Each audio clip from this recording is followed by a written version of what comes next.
모두 일어나셔서 하나님 말씀을 받겠습니다. 오늘 하나님께서 저에게 주신 말씀은 마태복음 9장 35절에서 38절 말씀입니다. 하나님의 말씀입니다.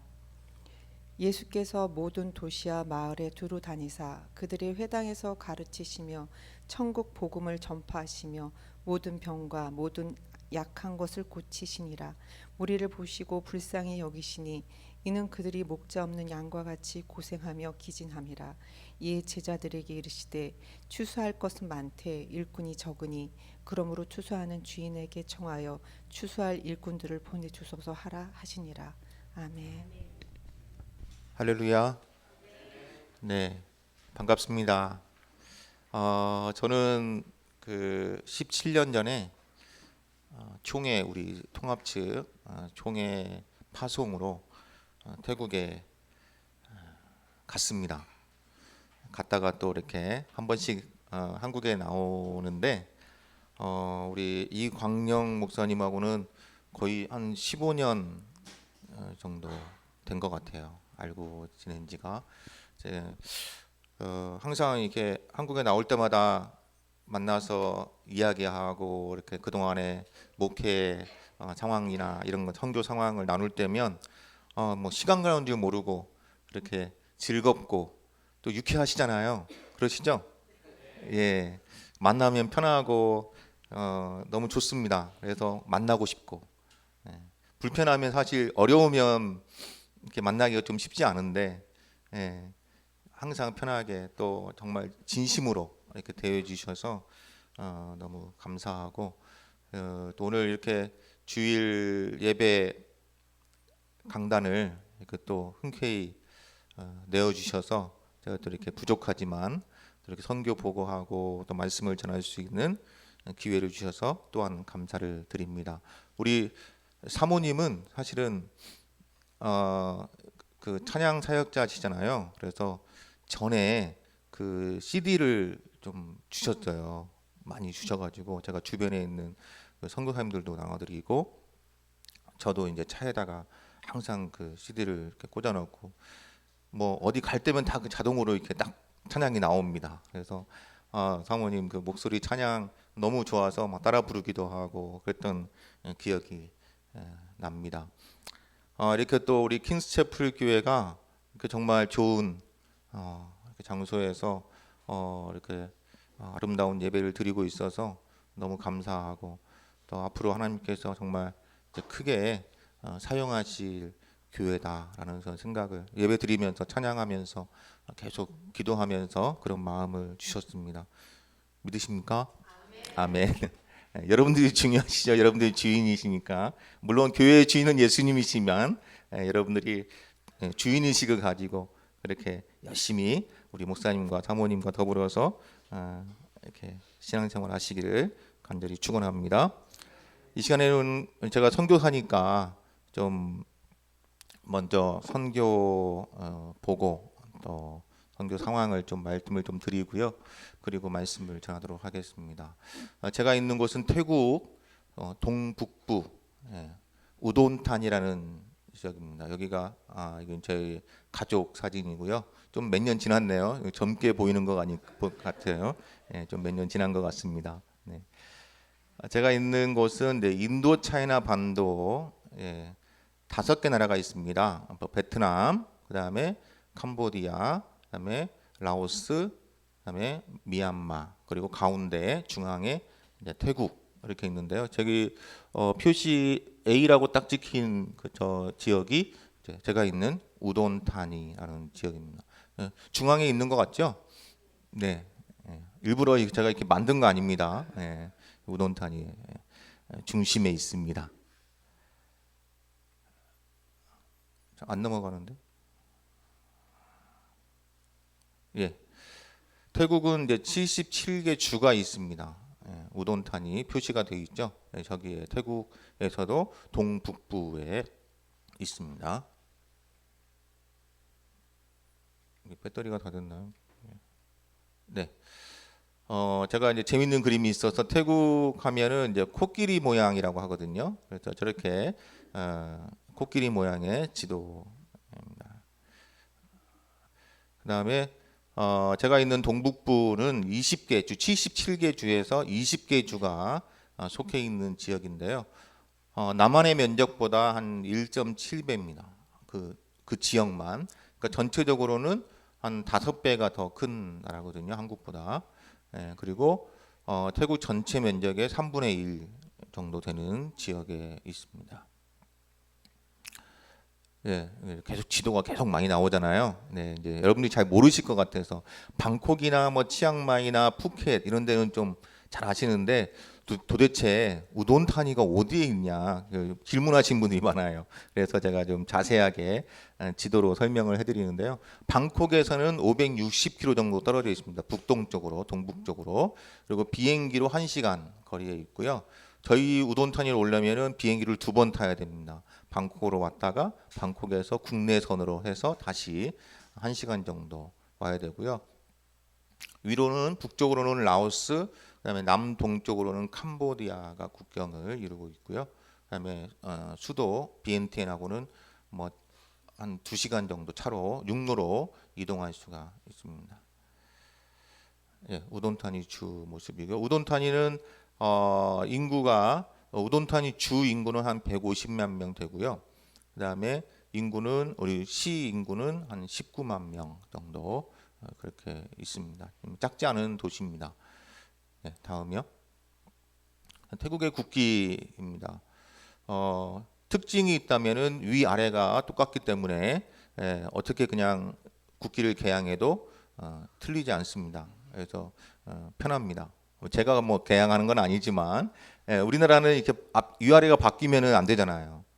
하늘과 땅이 이렇게 뒤집어지니까 안 되는데 태국 국기는 이런데요. 가운데 파란색은 왕을 상징하고 위아래로 하얀색은 불교, 그다음에 빨간색은 국민의 피, 헌신, 희생을 상징합니다. 제가 이제 몇 년 전부터 우돈타니 선교 방향에 대해서 이렇게 정하고 그 거기에 맞춰서 사역을 하고 있는데 어떤 부분은 이제 하고 있고 했던 것도 있고 하고 있는 진행 중인 것도 있고 앞으로 또 해야 될 사역 방향이 있는데요. 이제 교회 개척 사역이 했고 또 하고 있습니다. 진행 중이고 그다음에 신학교 사역은 감사하게도 주변에 있던 우리 선교사님 선배 선교사님께서 조그맣게 신학교를 시작하셔서 거기서 이제 신학생들을 교육하고 있고요. 거기에 저는 이제 시간 강사로 그렇게 참여해서 돕고 있습니다. 그리고 한국어 사역 및 문화 사역인데요. 여기 한국 내에 있는 태국 근로자가 가장 많이 가는 지역이 저희 우돈타니를 중심으로 해서 동북부 지역입니다. 왜냐하면 태국에서도 소외되고 또 여러 가지 경제적으로 어려운 지역이기 때문에 외국인 근로자로 많이 나가는 지역이거든요. 그래서 한국어나 또는 문화에 굉장히 익숙하고 또 관심이 많은 지역입니다. 그리고 태국에서도 가난하고 소외된 지역이기 때문에 이제 부모들이나 또 이렇게 다 이제 일하러 나가거든요. 방콕이나 또는 한국으로 아니면은 뭐 이스라엘, 대만, 뭐 일본 이런 데로 다 나가는데 그러다 보니까 이제 아이들이 이렇게 좀 남아 있는 가정들이 많은데 그 아이들을 위한 사역이 좀 필요하고요. 네, 그리고 이제 교회 건축 사역을 제가 지금 한 5군데 건축을 했는데 왜 건축을 해야 되느냐? 그 이유는 이제 자립을 위한 겁니다. 이제 건물이 있다 보면은 자립하기가 쉬운데 건물이 이제 그 임대를 한다든지 또는 이렇게 하면은 자립하기가 쉽지 않거든요. 그래서 교회 건축을 이제 일부 전체를 다 하는 건 아니고 일부를 도와주고 그분들도 헌신할 수 있도록 그렇게 해서 교회 건축을 사역을 하고 있습니다. 그리고 또 장학 사역도 하고 있고요. 그리고 단기 선교를 통해서 현지 교회를 좀 활성화하는 그런 사역을 하고 있는데 사실 아까도 말씀드렸지만 직항이 없이 이렇게 방콕으로 왔다가 한 번 더 이렇게 비행기를 타야 되기 때문에 쉽지 않지만 하나님께서 그래도 매년 많지는 않지만 그래도 단기 선교 팀이 와서 저런 사역들을 진행하고 있습니다. 그리고 8번은 이제 앞으로 제가 또 비전을 가지고 할 부분인데요. 단기 선교사나 또는 재능을 가지신 분들이 와서 문화센터 사역을 하는 것을 지금 이제 기도하면서 준비하고 있습니다. 그래서 전에도 우리 이광재 목사님하고도 이런 부분에서 조금 비전을 나눴는데 앞으로 또 우리 킹스채플 교회와 또 이렇게 함께 할 수 있는 그런 기회가 있기를 바랍니다. 네, 여기 이제 제가 목회하고 있는 플러스폰이라는 교회 성도들 모습이고요. 매월 첫주 예배 때 드렸던 예배 후의 사진입니다. 그냥 계속 빨리빨리 이렇게 넘겨주시면 좋겠습니다. 예배 후에 이제 찬양 마지막으로 찬양하고 축복하고 마치는 모습이고요. 생일 축하 매월 또 생일 축하하는 모습이고 지율학교 모습입니다. 세례식을 작년에 했고요. 세례식 모습이고 네, 성찬식을 이제 매월 여기 태국은 성찬식을 매월 이렇게 하더라고요. 그래서 이제 그 매월 둘째 주에 성찬식을 하고 있습니다. 네, 넘겨주십시오. 제가 있는 우돈타니에 좀 시내에서 한 30분 정도 시골 지역으로 가면 이제 폴 존슨, 프리실라 존슨 그 부부가 있는데 이 미국 선교사입니다. 근데 이 모습은 한 70년 전 사진이거든요. 근데 이분들이 미네소타에서 이제 대학생 때 선교사로 헌신하고 태국에 배를 타고 오셔가지고 우돈타니 근교에서 타역을 하시다가 1952년도에 괴한에 의해서 총을 맞으시고 두 분 다 순교하셨습니다.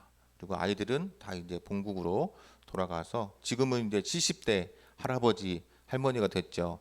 근데 이제 이게 왜 제가 갑자기 말씀을 드리냐면 이제 그 다음 교회를 개척한 교회를 설명해드리기 위해서 배경입니다. 넘겨주십시오 사진을요. 네, 이제 그 사역하시는 모습이 이렇게 쭉 나오시고요. 네, 라디오 사역 베트남에서 수신을 해가지고 이거를 이제 다시 태국어로 번역을 해서 방송 사역을 하셨고요. 이제 이 강도 사건이 미국에서도 보도가 될 정도로 뉴스에 보도가 될 정도로 그렇게 사건이 있었는데 그 무덤을 찾은 동료들의 모습이고요. 제가 70년이 지난 후에 이 순교 현장을 방문하게 됐습니다. 그리고 하나님께서 저에게 이곳에 다시금 교회를 개척하라는 그런 말씀, 그런 생각과 또 비전을 주셔가지고 개척한 교회가 다음 사진요. 후아이삼팟 교회입니다.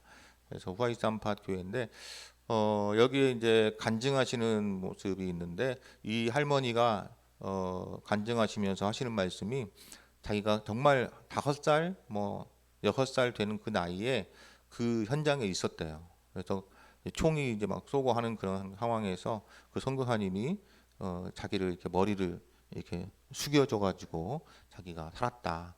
그런 간증을 하면서 그분들을 이렇게 기억하시더라고요. 이분들이 이제 그때 당시에 조그마한 꼬맹이들이 지금 이제 70대, 80대 할머니가 돼가지고 하시는데 이제 교회가 없었는데 제가 이제 교회를 예배할 장소를 임대를 하고 그렇게 해서 예배를 드리고 있습니다. 네, 넘겨주시고요. 청찬이신 모습이고 주일학교 아이들입니다. 아이들이 그 교회 바로 옆에 방죽이 하나 있어요. 이렇게 막 완전 흙탕물인데 거기서 뭐 막 수영하고 놀아요. 그래서 제가 그 모습을 보면서 아이들 데리고 한번 수영장, 야외 수영장 한번 데리고 가야겠다 약속을 했거든요. 아이들이 그 수영장에 처음으로 가본 애들도 있고 그래서 아주 즐거웠던 시간이었습니다. 아이들이 축구를 좋아해서 디모데 축구팀을 만들었습니다. 그래서 아이들이 학교 끝난 후에 이렇게 축구도 하고 유니폼도 다 만들었는데 이건 아직 유니폼 입기 전의 사진이고요. 지금은 이제 디모데 축구팀이라고 해서 티모티 FC입니다. FC로 해가지고 만들어서 이제 이렇게 축구를 하고 있습니다. 청년 단기팀이 와서 함께 사진도 찍고요. 여기는 제가 처음 목회했던 교회인데 가서 한 번씩 가서 이제 설교하는 모습입니다. 양달락 교회는 저 교회가 굉장히 아름답죠. 옆에 왼쪽에 교회인데요. 저희는 한국에 우리 권사님들 한 몇 분이 모여가지고 자기들끼리 이렇게 기도회 하고 뭐 이렇게 모임을 하면서 뭐 그분들 말씀은 그래요. 뭐 1,000원, 2,000원, 5,000원, 10,000원 이렇게 모아가지고 그게 이제 한 3천만 원이 모아져 가지고요. 그거를 이제 저를 어떻게 이제 알게 돼가지고 그 비용으로 이렇게 건축을 했습니다. 또 다른 교회 이렇게 조인해가지고. 근데 그 지역에 아주 정말 좋은 교회가 세워졌습니다. 제가 매주 가서 한국어 교실을 하고 있는 그 기독교 학교인데 그 모습이고요. 우리 학생들 우리는 이제 코로나 때 이제 그 마스크 쓰고 찍었던 모습이고 교사 세미나도 하고 있습니다.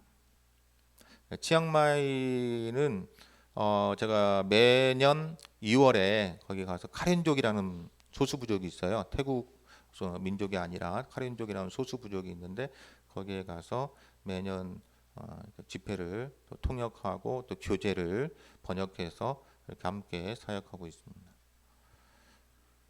예, 넘겨주시고.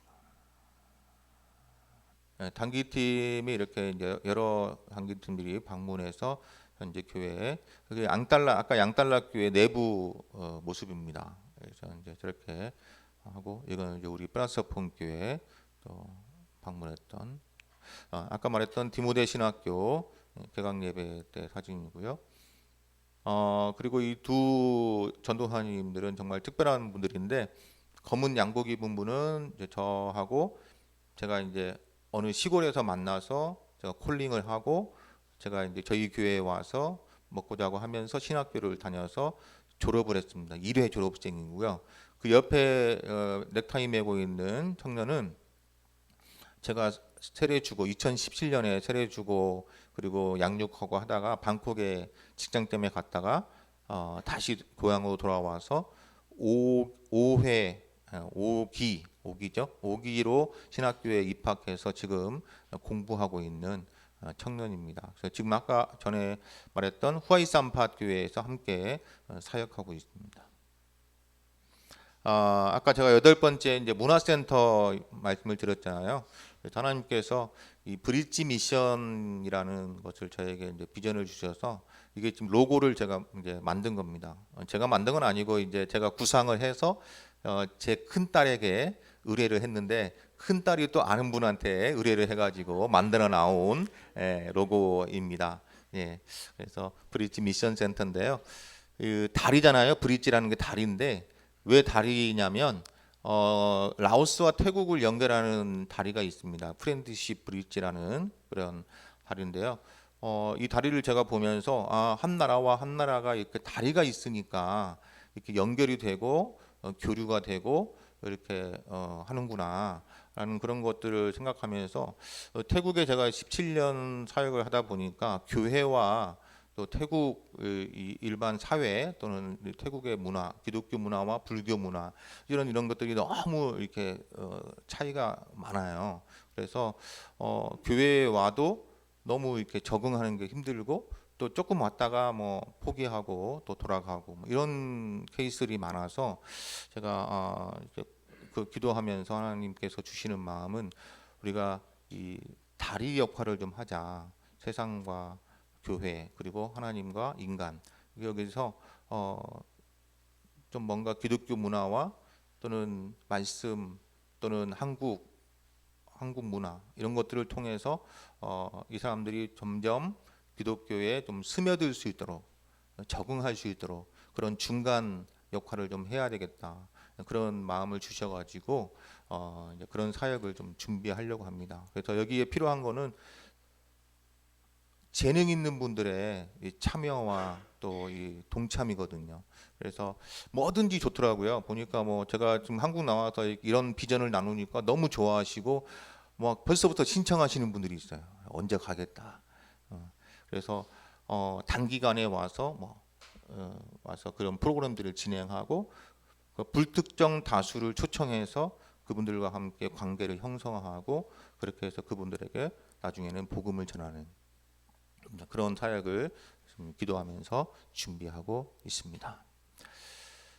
복음의 열매를 위해서 이제 좀 기도해 주시고 모든 영광은 하나님께 올려드릴 수 있도록 함께 기도에 관심 가져주시고 기도해 주시면 감사하겠습니다. 한번 박수 한번 치고 이제 말씀 들어야 되니까요. 네, 그렇습니다. 감사합니다. 오늘 말씀의 제목은 온전한 복음으로인데요. 여러분 최초의 선교사가 누구신지 아십니까? 최초의 선교사 잘 모르세요? 뭐 미국 분이실까요? 아니면 영국 분이실까요? 최초의 선교사는 예수님이십니다. 예수님. 2000년 전에 이 땅에 오신 예수님. 2000년. 왜냐하면 하나님께서 파송하셨어요. 하나님께서 예수님을 선교하러 이 땅에 파송하셨다는 거죠. 신약 성경에 보면은 무려 44회나 예수님을 뭐라고 표현하냐면요, 보냄 받은 분. 선교사는 보냄 받은 사람이거든요. 복음 전하라고 보냄 받은 사람이에요. 예수님도 선교사로서 이 땅에 보냄을 받으셨다는 거죠. 주한대학원 대학교 정승현 교수가 이런 말을 했습니다. 하나님이 예수님을 이 땅에 보내신 것은 우리를 구원하시려는 그분의 선교적 행동들이다. 이렇게 말씀하고 있어요. 이 선교사로 보냄받은 예수님께서는 자기를 보내신 그 하나님의 뜻을 십자가에서 다 이루셨습니다. 다 이루셨어요. 그리고 다시 자기가 오셨던 곳으로 돌아가셨습니다. 그리고 성령을 보내셨어요. 선교사로서 완벽한 롤 모델을 우리에게 보여주셨습니다. 그리고서 예수님께서는 나를 따라오라고 콜하십니다. 콜링하시는 거예요. 이 선교사는 콜링하는 사람입니다. 동원하는 사람이에요. 자기 혼자만 열심히 하는 게 아니에요. 선교를 동참하도록 콜링하는 거. 제가 한국에 나오는 이유도 사실은 그걸 하기 위해서 나오는 거죠. 예수님께서 역시 마찬가지로 제자들에게 나를 따라오라라고 말씀하시는 거예요. 자기를 부인하고 자기 십자가를 지고 나를 따라오라고 예수님께서 부르십니다. 너희가 받을 영광, 이 영광에 비하면 이 고난 당하는 것은 아무것도 아니다. 잠깐이다. 그러니 나를 따라오라. 그렇게 말씀하고 있습니다. 그렇다면 선교사로 이 땅에 오신 예수님께서 처음으로 선포하신 말씀이 무엇입니까? 처음으로 선포하신 말씀 뭐죠? 회개하라. 천국이 가까웠느니라. 예수님께서 선포하신 이 복음이 유대인에게만 갇혀 있었던 것이 아니라 스데반 집사의 순교로 말미암아 이제 다른 지역으로 흩으십니다. 그리고 베드로에게 환상을 보이셔서 고넬료를 통해서 이방인에게도 성령이 임하는 것을 보여주시는 거죠. 그리고 바울과 바나바 그리고 실라를 통해서 유대와 사마리아와 터키와 그리스, 로마까지 이제 복음이 증거되게 됩니다. 그런데 이 로마 제국에 의해서 이 예루살렘이 멸망하고 난 다음에 이스라엘이 이제 흩어집니다. 모든 민족에게 복음이 전파되기 시작하는 거예요. 그 복음이 1900년이 지난 다음에 우리 한국에도 들어왔죠. 그리고 100년이 지난 다음에 지금은 이제 거꾸로 한국에서 수많은 선교사들이 파송되어서 아프리카 또 중동 그리고 동남아에까지 복음이 전파되고 있습니다. 이 온전한 복음, 예수님께서 처음 회개하라 천국이 가까웠느니라 라고 말씀하셨던 그 온전한 복음이 지금 모든 선교사들을 통해서 전 세계에 전파되고 있는 것입니다. 그렇다면 오늘 본문 말씀을 통해서 최초의 선교사이셨던 예수님께서 선포하셨던 이 온전한 복음, 이 복음을 어떻게 전하시고 그리고 그 복음을 전하시기 위해서 어떤 마음과 어떤 자세를 가지셨는지 우리가 살펴보면서 우리도 예수님의 마음으로 이 온전한 복음을 전하는 일에 동참하기로 결단하는 그러한 귀한 시간이 되기를 주님의 이름으로 축원합니다. 오늘 36절 말씀을 보니까요. 한번 띄워주실 수 있나요? 네, 36절 한번 다시 한번 읽어볼까요? 시작.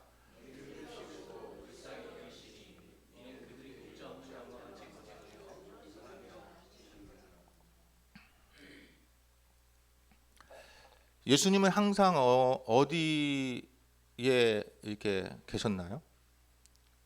예수님은 홀로 계실 때도 있지만 대부분은 무리에 둘러싸여 계셨대요. 무리에.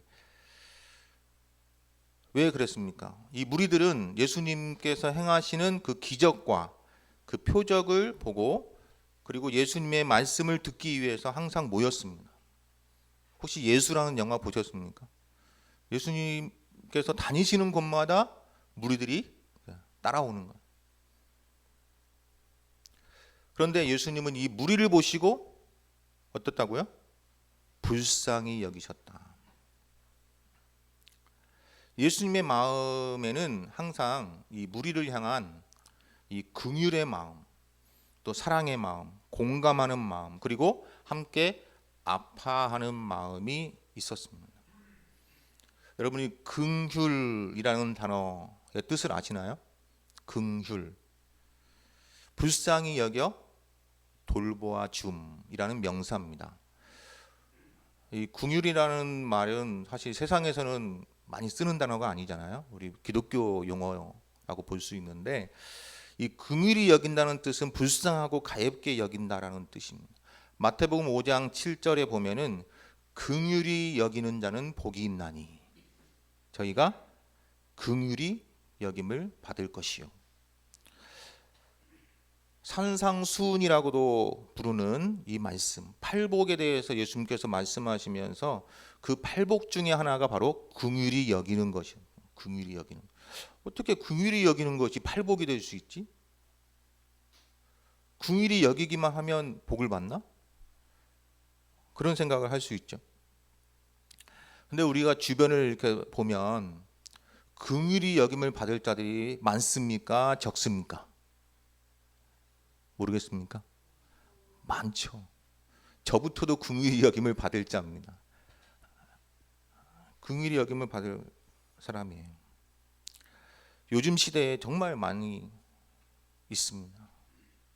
그래서 뭐 상담을 받기도 하고 또 어디 기도를 받기도 하고 기도 모임에 가기도 하고 그렇지 않습니까? 여러분 더 많이 긍휼히 여기시기를 바랍니다. 이 긍휼의 마음을 갖는 것이 복되도다 그랬습니다. 하나님의 축복을 받을 뿐만 아니라 그 축복을 나누고 베푸는 축복의 통로가 되기 위해서는 반드시 긍휼히 여기는 마음이 있어야 된다. 온전한 복음을 전하기 위해서는 긍휼히 여기는 마음이 있어야 됩니다. 예수님께서도 무리를 보시고 불쌍히 여기셨다. 그런데 우리가 긍휼히 여긴다고 해서 단지 그냥 불쌍하다, 뭐 가엾다 이렇게 여기는 게 아니라 예수님을 믿지 못하고 알지 못하고 구원받지 못한 그 영혼에 대한 안타까움 그리고 간절한 마음이 있을 때 우리가 긍휼히 여기고 그리고 온전한 복음을 전할 수가 있게 되는 것입니다. 예수님의 눈은 세상 속에서 헤매는 우리의 모든 좌절과 실수와 죄악과 넘어짐을 바라보시면서 그들을 정죄하는 것이 아니라 오히려 불쌍히 여기는 하나님의 그 마음, 하나님의 사랑으로 우리에게 찾아오신 것입니다. 하나님과 동등됨을 취할 것으로 여기지 아니하시고 낮고 낮은 이 땅에 인간의 몸을 입고 오셔서 우리와 함께 우리의 모습으로 우리에게 공감하시면서 체휼하시면서 직접 당신의 몸으로 우리를 사랑하시고 우리를 구원해 주신 것입니다. 오늘 우리가 본문 말씀을 보면서 예수님께서 그 불쌍히 여기는 마음, 그 긍휼히 여기는 마음을 가지고 어떤 일을 하셨는지, 온전한 복음을 어떻게 전하셨는지 몇 가지 살펴보도록 하겠습니다. 첫 번째로 예수님은 오늘 말씀에 보니까 모든 도시와 마을에 두루 다니셨다. 최초의 선교사이셨던 예수님, 그분은 어떤 선교 사역을 감당하셨는지, 흔히 말하는 센터를 짓고 교회를 건축하고 그런 사역을 하신 게 아닌 온전한 복음을 전하는 사역을 하셨다는 거죠. 온전한 복음을 전하기 위해서 예수님은 직접 자신의 발로 찾아다니셨습니다. 우리를 기다리고 계신 것이 아니라 먼저 우리를 직접 찾아오신 거죠. 예수님의 손과 발은 우리의 상처 입은 마음을 위로하시고 회복시키시기 위해서 직접 우리를 찾아다니셨다는 거예요. 오늘도 예수님은 직접 우리들의 아픔 가운데로, 우리들의 문제 가운데로 들어오십니다. 여러분의 아픔은 무엇입니까? 어떤 문제가 여러분들을 힘들게 하고 좌절하게 만듭니까? 예수님은 결코 우리의 문제 가운데 우리를 홀로 내버려 두지 아니하시고 오늘도 우리를 찾아오시고 만나 주십니다. 이 예배의 자리를 통해서, 기도의 자리를 통해서 우리를 찾아오시고 만나 주십니다. 여러분, 유명한 그림이 있잖아요. 예수님께서 문 밖에서 두드리신, 찾아오신다는 거예요. 예수님 모든 도시와 마을에 두루 찾아다니셨다는 거예요. 가만히 앉아 계신 게 아니라는 거예요. 선교사로서 찾아다니셨다는 거예요. 두 번째로 예수님은 어떤 선교를 감당하셨습니까? 회당에서 가르치셨다. 이스라엘 사람들에게 이 회당은요, 정말 중요한 곳입니다. 이 회당의 기능이 세 가지가 있는데 히브리어로 첫 번째가 베트 하테필라라는 이름이 있습니다. 이거는 기도하는 집이다. 두 번째는 베트 하그네세트, 집회하는 집이다. 또 베트 하미드라시, 학습하는 집이다. 이렇게 세 가지 뜻이 있는데 AD 70년에 티투스라는 장군이 이제 예루살렘 성전을 완전히 돌 위에 돌이 이렇게 있지 않도록 다 완전히 파괴했습니다. 그리고 나서 이스라엘이 어디서 모여서 집회하고 기도하고 말씀을 학습했냐면 이 회당이에요. 회당. 예수님께서 자연스럽게 이 회당에 가서 말씀을 가르치시고 말씀을 선포하셨어요. 제가 있는 태국은요, 불교가 94%입니다. 그리고 이슬람이 한 4%, 그리고 1%가 좀 안 되는 퍼센트가 기독교입니다. 소수 종교, 소수 종교. 이 절, 사원이라고 부르는 이게 태국 사람들에게는 삶의 중심이고 종교 생활의 중심입니다. 마치 회당처럼. 그래서 거기에서 모든 삶의 출생부터 죽음에 이르기까지 모든 것이 다 거기에서 절에서 이루어집니다. 제가 이런 태국의 상황을 보면서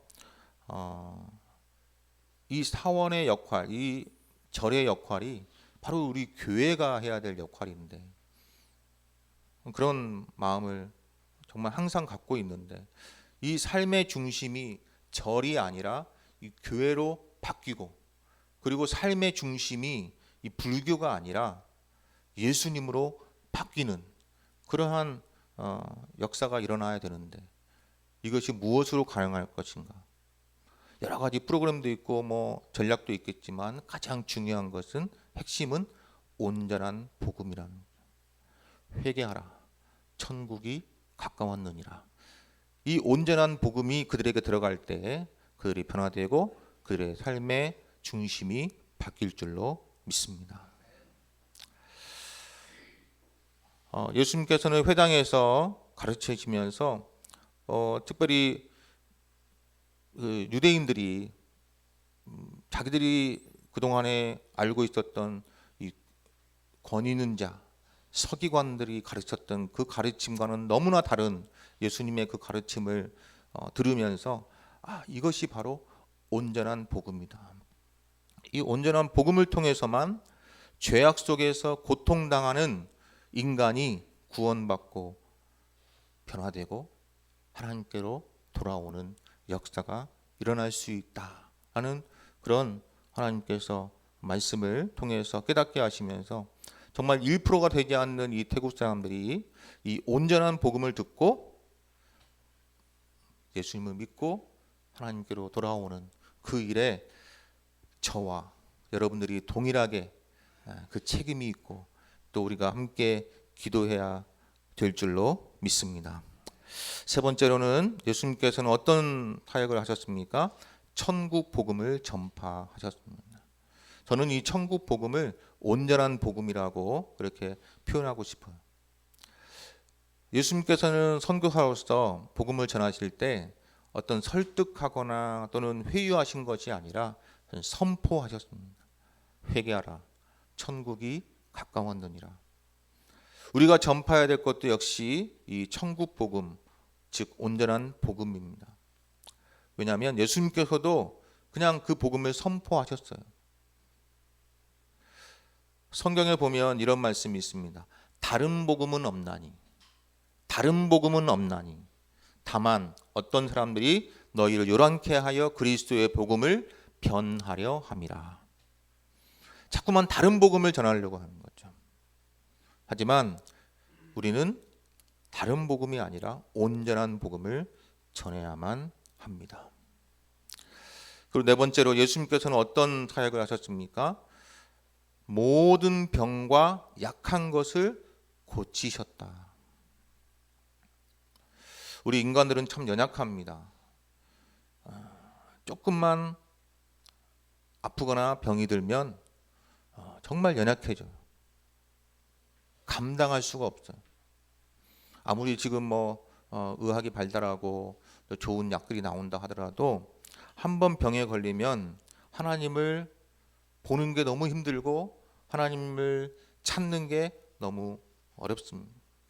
왜냐하면 이 모든 병과 약한 것들로 인해서 하나님을 볼 수 없도록 자꾸 우리를 이렇게 막아서게 되는 거죠. 우리가 이 병과 약한 것을 고치는 목적이 뭡니까? 그것은 바로 분명하게 하나님을 볼 수 있도록, 하나님을 알 수 있도록 하는 통로가 되기 때문에 우리가 병과 약한 것들을 고쳐야 되는 것입니다.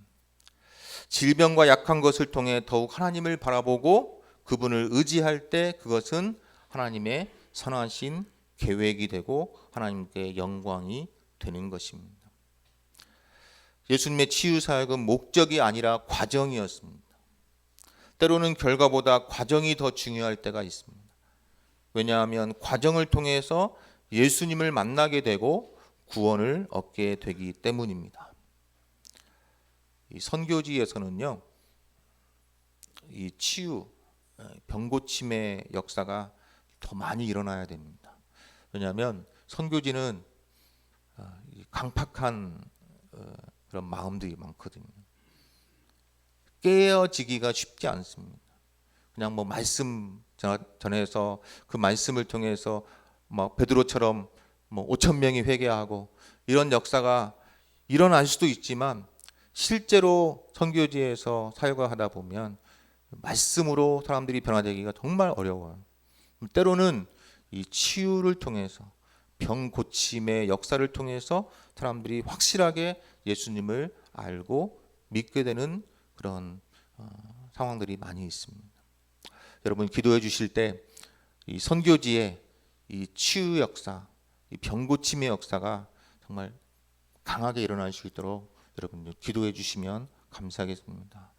바람은 우리 킹스채플 교회에도 그런 역사가 동일하게 일어나기를 주의 이름으로 축원합니다. 마지막으로 오늘 본문 말씀에서 예수님은 제자들에게 추수할 일꾼들을 보내달라는 요청을 추수하는 주인에게 부탁하라고 하셨습니다. 예수님께서는 이 천국 복음, 온전한 복음을 전하시는 데 있어서 누구의 도움이나 협력 없이도 충분히 하실 수 있는 능력이 많으시고, 그리고 무엇보다 그 복음 자체이셨습니다. 그럼에도 불구하고 예수님은 당신의 제자들에게 추수하는 주인에게 청하여 추수할 일꾼을 보내주셔서 하라, 그렇게 부탁하십니다. 왜 예수님은 그런 말씀을 하셨을까요? 그것은 바로 추수할 것은 많으나 추수할 일꾼이 부족하기 때문입니다. 여러분 혹시 추수해 보셨습니까? 서울에 사시기 때문에 그런 경험이 있으실지 모르겠지만, 이 추수할 시기를 놓치면 그 곡식은 어떻게 됩니까? 상하거나 또는 버려야 하기 때문에 그 추수의 시기가 굉장히 중요합니다. 태국은요, 비가 좀 많이 오는 지역은 2모작 또는 3모작까지 가능합니다. 근데 아직도 이 태국은요, 이 시골에 보면은 다 낫으로 베요. 이렇게 뭐 기계가 쭉 가면서 이렇게 하지 않습니다. 그냥 낫으로 베고 그걸 또 그 넓은 그 비닐 같은 걸 깔고요, 그 어디 그 틀 같은 데다가 쳐가지고 낫 알을 이렇게 쳐가지고 추수를 합니다. 그리고 그거를 이제 막 담아가지고 이제 탈곡하는 데가 정미소 같은 데 가서 이제 하는데요. 이 시기가 중요하다는 거예요. 그 시기를 놓치면 막 이게 논에 그냥 이렇게 썩어 있고 이렇게 넘어져 있고 막 그러거든요. 여러분 추수의 주인이 누구십니까? 하나님이십니다. 추수할 일꾼들은 누구입니까? 우리와 함께 하나님의 일, 즉 복음 전도에 동참한 사람들입니다. 오늘날 이 마지막 때에 우리와 더불어서 이 땅 위에서 추수에 참여해야 할 사람들이 아직도 많이 필요합니다.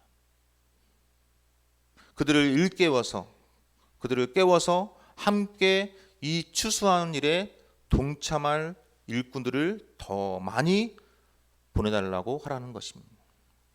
여러분은 예수님의 이 부탁을 받고 어떻게 하시겠습니까? 예수님의 이 부르심에 어떻게 응답하시겠습니까? 이제 우리와 함께 일어나 이 마지막 때에 추수를 감당하는 주님의 신실한 일꾼들이 되시기를 바랍니다.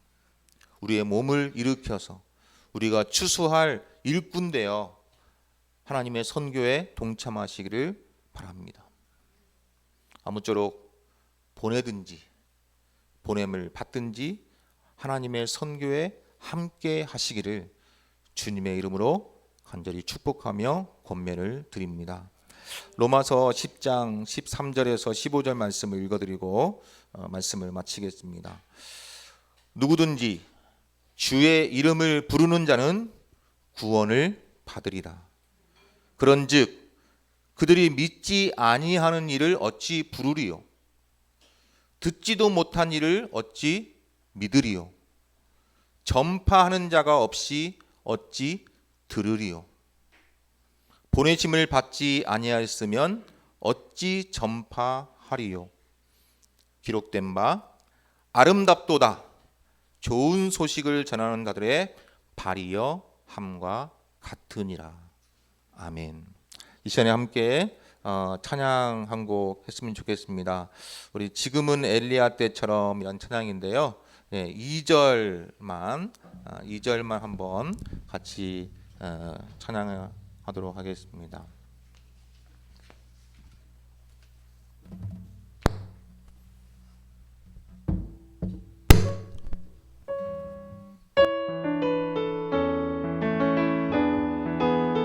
에스겔의 환장처럼